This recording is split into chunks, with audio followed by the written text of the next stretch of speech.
ત્યારે જ નેટ ન્યુટ્રાલિટીના ઉલ્લંઘનોના આરોપો વચ્ચે ટેલિકોમ રેગ્યુલેટર ટ્રાઈએ ભારતી એરટેલના પોસ્ટપેડ પ્રાયોરિટી પ્લાનની તપાસ શરૂ કરી છે. સૂત્રોનું કહેવું છે કે ટ્રાઈએ પ્લાન વિશે વધારાના વિગતો માંગી છે અને સહયોગી કરણની ગાંધી આપણી સાથે જોડાઈ ગયા છે. એમની પાસે આ અંગેની વધુ વિગતો લઈશું.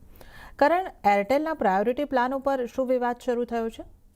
જી, તો તાજેતરમાં એરટેલે તેના જે પોસ્ટપેડ ગ્રાહકો છે તેમના માટે એક પ્રાયોરિટી પ્લાનની જાહેરાત કરી હતી અને જાહેરાત થતાં જ આજે પ્લાન છે તે વિવાદનો વિષય બની ગયો છે.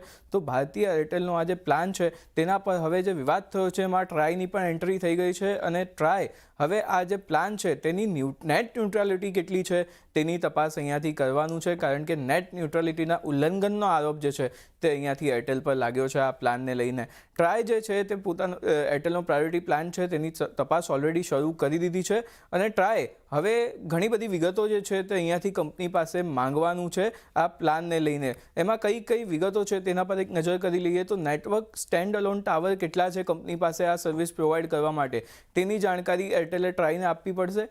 સાથે જ શું કંપની દરેક વિસ્તારમાં આ જે પ્રાયોરિટી નેટવર્ક છે તેનું તે પૂરું પાડી શકે છે કે નહીં તેની પણ માહિતી જે છે તે સર્વપ્રથમ કંપનીએ ટ્રાયને અહીંયાથી આપવી પડશે.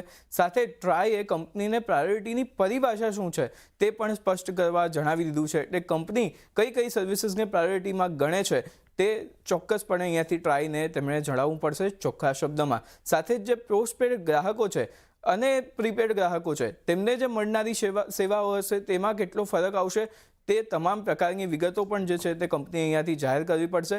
સાથે જ જે દરેક જગ્યાએ મિનિમમ એક ગેરંટી સર્વિસીસની કંપની આપી શકે છે કે નહીં તે પણ તમામ જે માહિતી છે તે અહીંયાથી કંપનીએ હવે ટ્રાયને સ્પષ્ટ કરવી પડશે. તો આમાં શું આગળ અપડેટ આવે છે ચોક્કસપણે આપણે જોવાનું રહ્યું. જી કરણ, તો આ સમગ્ર જાણકારી આપવા બદલ આપનો આભાર.